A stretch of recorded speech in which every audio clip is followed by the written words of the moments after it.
go.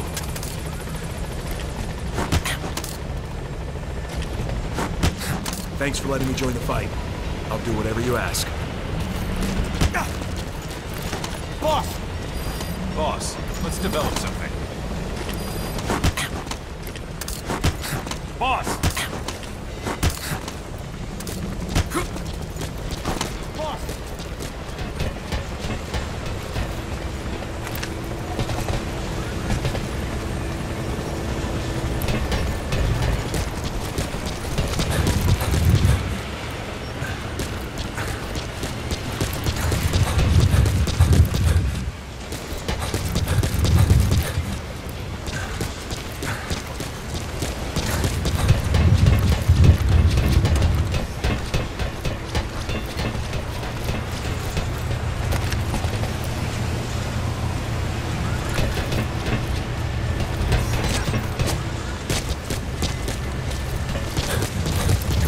How's it going, boss?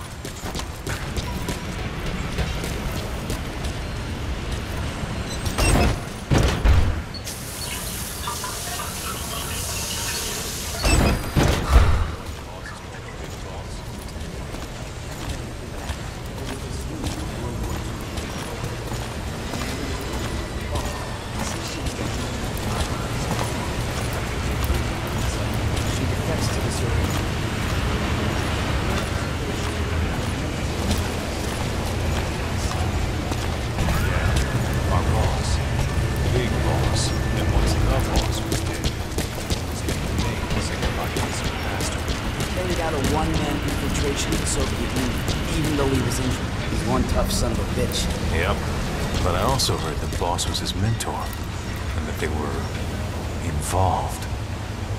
And that was why he turned his back on America. He really has been through hell.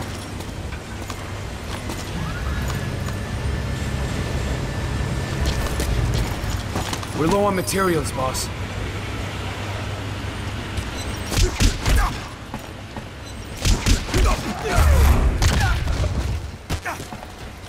Thank you, boss.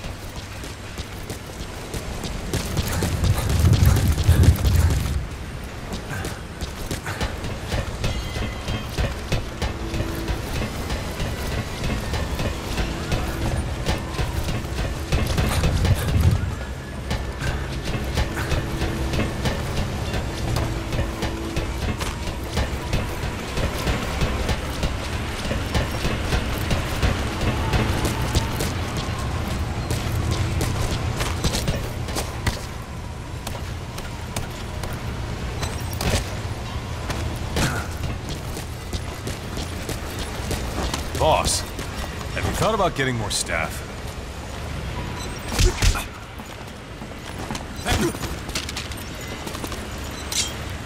Talk.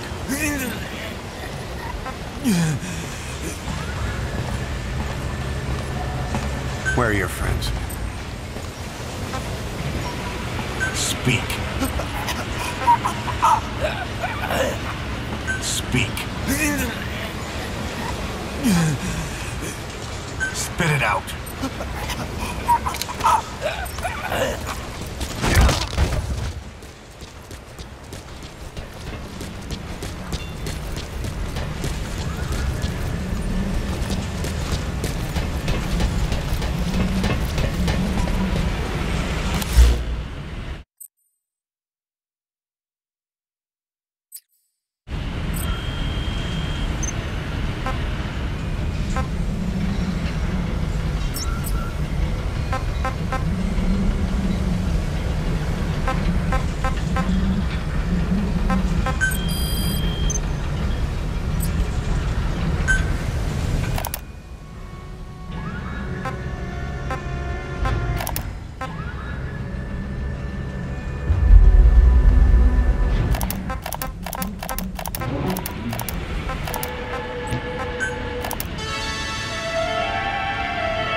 Hospitalized in Dekelia, a British sovereign base area on Cyprus. It's part of British overseas territory that falls outside of Cypriot jurisdiction. You got moved from Cuba's Little America right into Cyprus's Little Britain. Why Decalia? The UK and the US remain close allies. The last place Cypher would think to look for you is inside their own system. That's what kept you safe in British military hospital for 9 years. The safest place from a whale is inside its own belly. You were a regular Geppetto. Well, it wasn't Pinocchio who led me out to safety. So who was that guy? Cypher went so far as to attack British territory, burning their own ally. That's how badly they wanted you dead. He said I was in a British military hospital. But the doctor had a Greek accent. They hire locally. Easier to trust them. Decalia is also home to Greek Cypriots, after all. What about the Turks? They haven't returned to the south. Not yet. The Cyprus dispute is still a long way from resolved. The country is just as split as it was in '74. Turkish Cypriots in the north, Greek Cypriots in the south. Between them, the Green Line, the UN established. And Decalia sits right on top of it. It does. Part of the buffer zone between the two groups. Another reason it was the perfect place to hide you. Easy to spot any outsiders snooping around. So how do things stand? Now, last year, the Turks declared that the Turkish Republic of Northern Cyprus is an independent state, though it's only Turkey that recognizes it. In the past, the Greeks and Turks lived side by side in the same villages. There are reasons to fight. Those came from the outside. Greece, Turkey, Britain, America, they all had their own stake in pitting the two sides against each other. But once you spark something like this, it's impossible to control. Both sides build up grudges like debt, without the foresight to see that each act of revenge just fans the flames, and then it's too late for other nations to rush in with peace talks. The embers keep on smoldering. Each nation's arrogance only breeds anarchy. The world is paralyzed by this hunger for revenge. Cyprus is no different.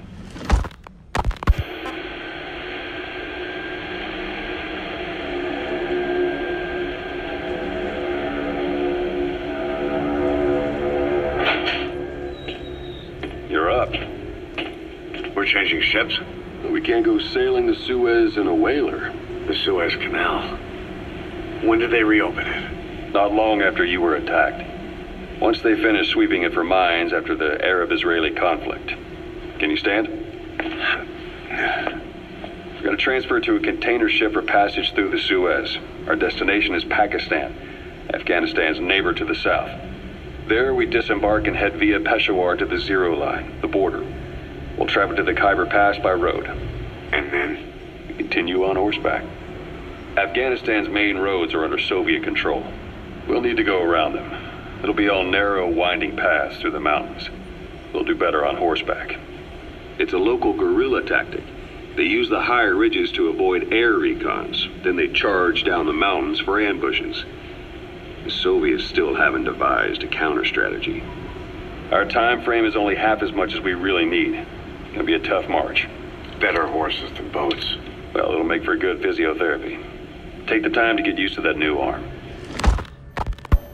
While the Soviets have indicated they are not participating in the Los Angeles Olympics, primarily because the United States has made no attempt to guarantee the safety of the Soviet Union's athletes, the United States is increasingly demonstrating the belief that the issue has nothing to do with its preparations, and in fact this is retaliation for the Western nations' boycott of the previous Moscow Olympics. That concludes today's news. That's quite some news. The Soviet Union not attending the LA Olympics? Yeah. Andropov's death has changed some things. They're calling it revenge for the Western boycott of the Moscow Olympics. Countries boycotted the Moscow Olympics? Yes. In protest of the Soviet Union's invasion of Afghanistan. Over 50 countries were absent. It's too bad I didn't get to see Yamashita's judo. When the 40th Army crossed the Amu River 4 years ago, détente went right out the window. The U.S. Congress chose not to ratify SALT II, and Reagan's hardline politics won him the presidency in a landslide. According to him, the Soviet Union's an evil empire. The Second Cold War. And there's been no end to regional conflicts and civil wars. Lebanon, the Falklands, Grenada, Iran, Iraq. The story never changes. Egypt and Israel did sign a peace treaty. But then the driving force on the Egyptian side, President Sadat, was assassinated afterward. Apparently, his actions were considered a betrayal of his fellow Arabs. Islamic extremists? Yes, fundamentalist extremists have been responsible for some bold acts of terrorism in recent years. We've had extremist students in Iran take U.S. embassy workers hostage, and suicide bombings in Lebanon. Over 300 foreign soldiers stationed there have been killed. But countries have yet to develop an effective means of dealing with terrorism. Afraid of losing their own men, they've pulled their forces out, handing private forces a golden opportunity. Private forces? Small armies with no national affiliation, working for the highest bidder. That's right, they got the idea from you. After Mother Base went down, they began spreading to meet the soaring demand. Miller's organization is just one of many PFs now. The entire world is after you. But at the same time, it needs you too. Miller told me about what happened in the Caribbean 9 years ago. You do remember Miller. You'd formed a private army with him. An army with no allegiance to a nation. I remember, but... I see. You're not sure what's fact and what's a fantasy caused by the coma. It's still all a mess, huh? All I can do is tell you the facts as they were told to me. I've gone easy on you up until now.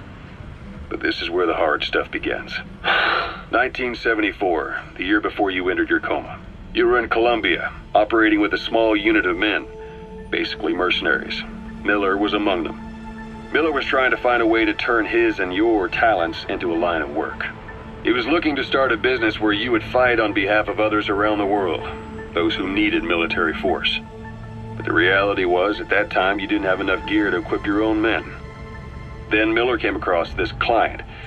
It was a huge job he was offering, but you had a shot at pulling it off. You accepted it and headed into Costa Rica. The client even threw in an offshore facility in the Caribbean. The Mother Base, that would be your new base of operations. Miller sure did have a head for business. As your mission went on, your unit grew and grew. More weapons, more money. Before you knew it, you were commanding 300 men. As the organization got bigger, your military powers swelled to match. It got so the international community couldn't afford to ignore you. You were just too damn successful for your own good. You, your men, had worn out your welcome. Everyone was out for you. East, West, First World, Third. It was only a matter of time before someone took you down. And that was XOF. Officially, they're an anti-terror unit under the CIA. In reality, they're Cypher's private strike force. They lured you to Cuba using Chico, the Nicaraguan revolutionary kid, and Paz, a mole who worked for Cypher as bait. While you were gone, XOF, posing as a nuclear inspection team, stormed Mother Base. At the same time, C4 they'd placed on the strut legs went off. The whole thing went down in minutes. XOF. Kisses and hugs followed by a big FU. All because of Miller's blind spot. A back door into Mother Base no one suspected. You remember a certain scientist. Huey was responsible for bringing the inspection team on board, giving the enemy a perfect opportunity to hit you at home. You were returning from Cuba when it happened. Mother Base came damn close to taking you with it into the Caribbean. Those of your men out on assignment returned right away. They refused to believe the wreckage in the water they found was Mother Base. But they checked the coordinates again and again, until reality finally settled in. You were supposed to die that day. That was XOF's primary objective. As far as most folks know, you did. The first doctor to see you wasn't even sure what he was looking at. Before they'd even finished operating, your men moved you to that hospital in Cyprus. There was a woman named Eva who arranged that. Rings a bell, huh? Most men in your condition would have been written off right from the start. But you survived. You went straight down to hell, and they pulled you out. Your eye wide open. Full of venom. The days of naked Snake are long gone. Welcome back, Venom Snake. This world still needs you. Here, Snake, try this on. A prosthetic arm. Yeah, Miller was calling it the arm that wasn't there. The physiotherapy's going well. Your arm's bulked up enough for it to fit. There. Perfect. A little time with it, and it'll work better than the real thing. What do you think? Huh. I can still feel my real arm. Well, you better get used to this one quick. You have any pain? Every now and then. Where? My fingertips. My left fingertips. Sounds like phantom pain. Your brain still remembers your old hand. Yeah. What about your vision? Can you see okay? Yeah, at the moment. Now, the shrapnel in your skull is pressing on your optic nerve. I'm told any hard impact could have an effect on your visual cortex. Yeah. The doctor mentioned that. Your brain might process visual information incorrectly. In other words, you could have hallucinations. You might see things that aren't there, or not see things as they really are. You experience any of that? I think so. When? Right after I wake up. Colors look faded. Colors, huh? Well, that's not a major concern in and of itself, but it could mean the difference between life and death in the field. You'll need to watch out for that. I will. All right. You should continue your physio. We'll be arriving soon. It's the last chance you'll get.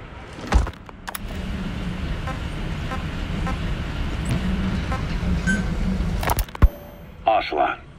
I hear they started calling you Shalashaska in Afghanistan. What's that about? You know the term Sharashka? It's slang for a suspicious, hastily thrown together organization. The word became associated with a type of forced labor facility in the Soviet Gulag system. OKB scientists and engineers who'd been convicted of crimes were sent to a Sharashka for forced R&D. The Sharashkas were supervised by Lavrenti Beria of the NKVD, the secret police, under the official name 4th Special Department. Forced research? That's not very different from what we do here. Diamond Dogs is different. Everyone here believes in you. Regardless of where they came from or why they're here, they revere you. And they're fighting because it was their choice. And if it wasn't, they'd leave? Who knows?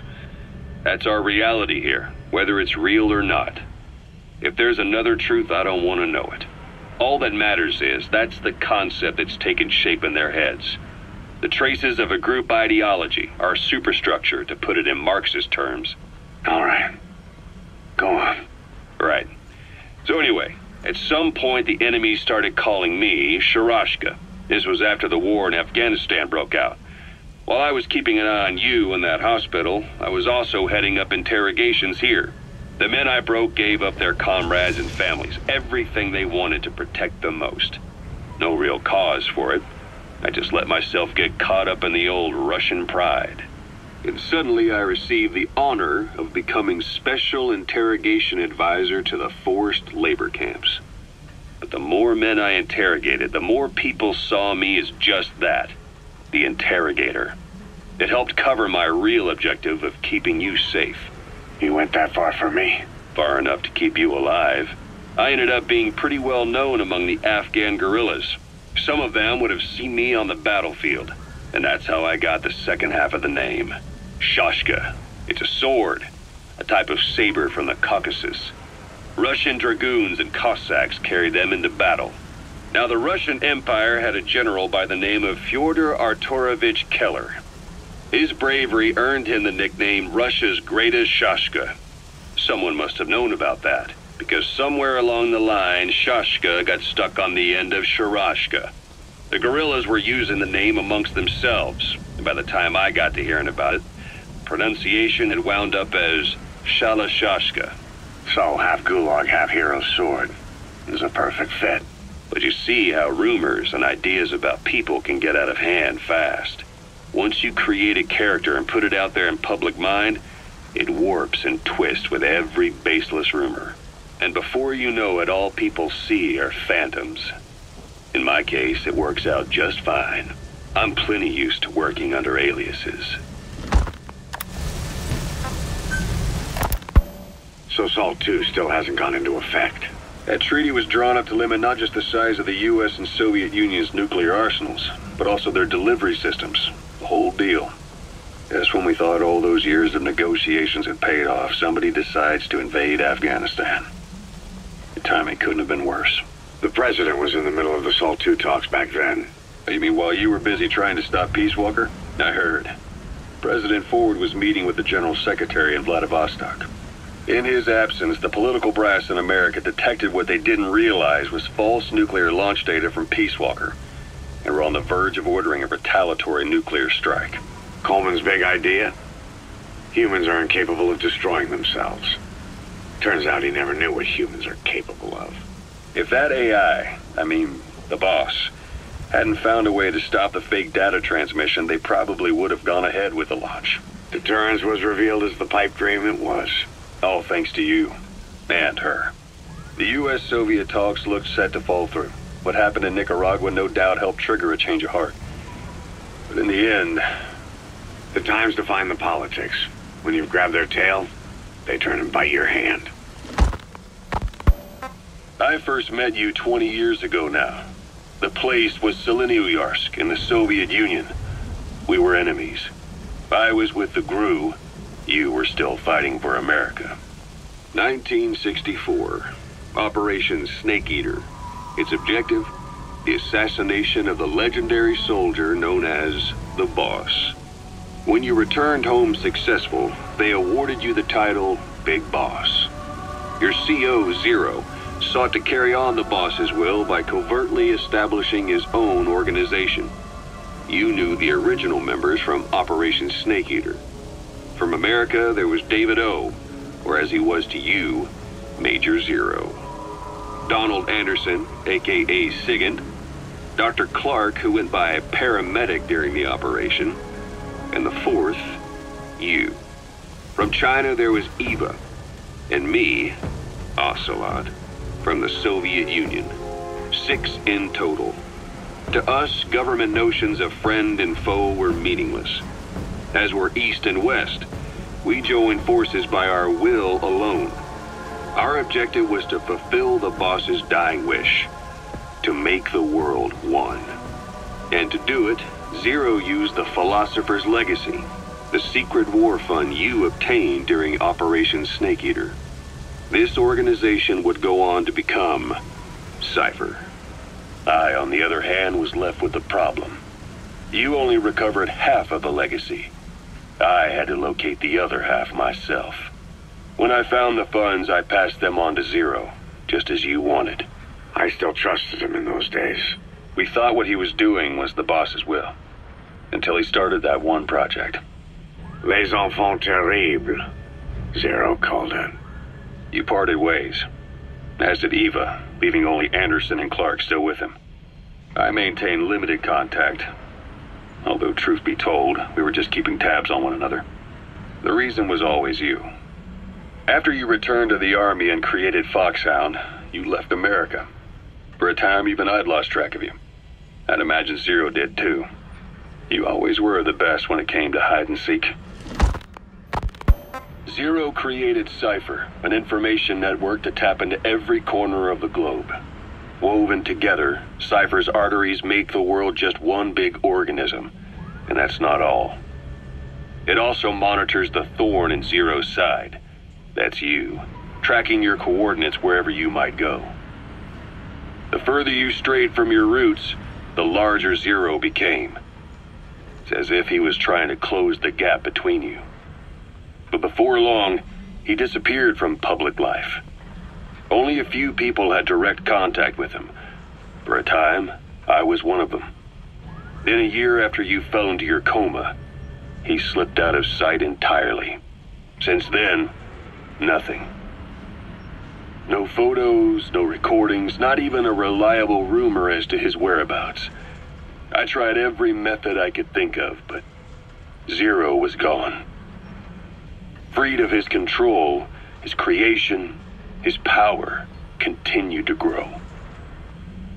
Cypher is a great beast, and Zero was its spine. But even without him, it's endured, evolved. But now its body is rotting, riddled with parasites. Parasites like the ones who attacked you 9 years ago in the Caribbean, and then at the hospital. Cypher's Black Ops Unit, XOF. They learned where you were, and came to wipe the slate clean. Christmas Eve, 1979, the Soviet Union rolled into Afghanistan. Muslims had revolted against the Soviet-friendly regime established the year before. The DRA forces could no longer contain it themselves, so the Soviets went in to intervene. The Afghan government was powerless and fraught with infighting. They lost the hearts and minds of the people, and that alarmed the Soviet leadership. With the Islamic Revolution happening in Iran, the Soviets felt they had to act fast or risk the spread of Islamic revivalism. A superpower, sending a motorized rifle division against men on horseback with antique rifles. Everyone thought it'd be over in an instant, only it wasn't. Some Muslims made their fight a jihad, a holy war, and began a guerrilla campaign on all fronts. A war of attrition. These fighters call themselves Mujahideen. They're being supported by the West through Pakistan. That's why Miller was involved. He was training them near the Zero Line, sponsored by the CIA. The war has become a nightmare for the Soviet troops stationed here. They thought they'd be headed home in 6 months at the most. Then a year passed. 2 years. Now here we are 4 years on with no exit in sight. Afghanistan has become the Soviet Union's Vietnam. The Soviet troops on the ground want to go home, but at least they have homes to go back to. The Afghans have lost theirs. The Soviets destroy the kishlaks, villages, wherever they can. They burn down homes and fields, fill in wells, turn pastures into minefields. It's created a mass of refugees who fled to Pakistan. If the Mujahideen are fish swimming around the villages, the Soviets will go so far as to dry out their ocean. But this has had a big price. There's bitter resentment among the Afghans, and they're taking out their anger on the soldiers on the front lines. Among the Mujahideen are the Pashtun people. They're fiercely devoted to their code of Badal, or revenge. Soviets they've captured have had their hands, feet, and noses cut off before being left to die at the side of the road, just to show their comrades what they're capable of. Friendlies who come across them can do nothing but put them out of their misery. Then they burn down another village in retaliation. And the cycle of vengeance goes on.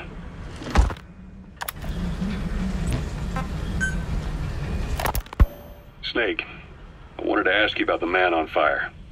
What do you remember from the hospital? Anything we can use? Well, he took off the moment the sprinklers started up. Sprinklers? The fire system? And when he got sprayed with water from the burst pipe, it slowed him down. When we escaped on horseback, he wouldn't cross the river either. And then it started to rain. And he disappeared. Water against fire. Is it that simple? I mean, it makes sense. It's just hard to believe it would work on a guy like that.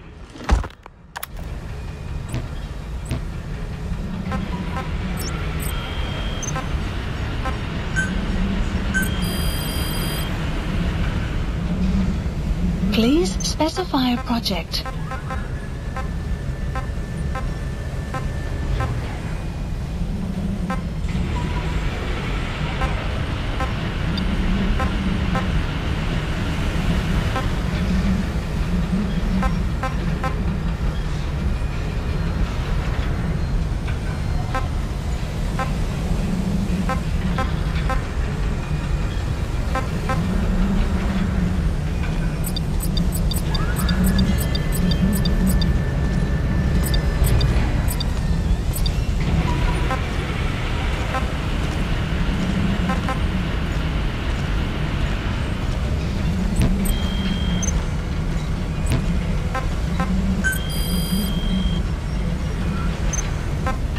Select unit.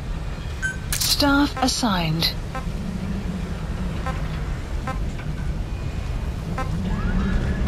Select unit. Staff assigned.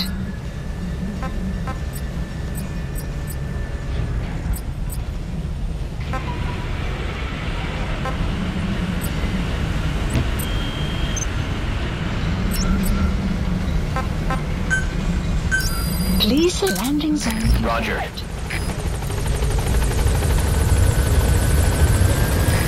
This is B-Quad.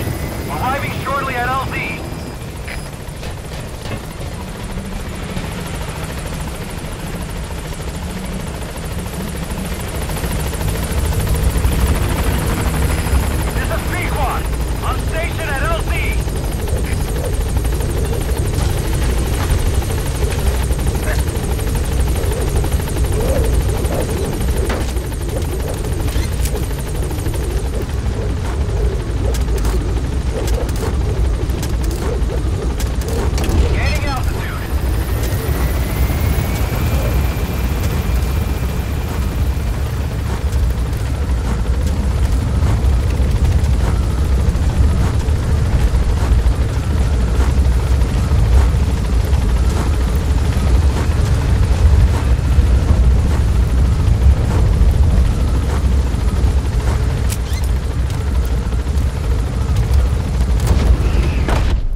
own Aerial Command Center, or ACC.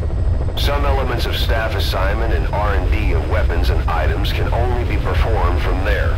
Take as long as you need to consider all your options.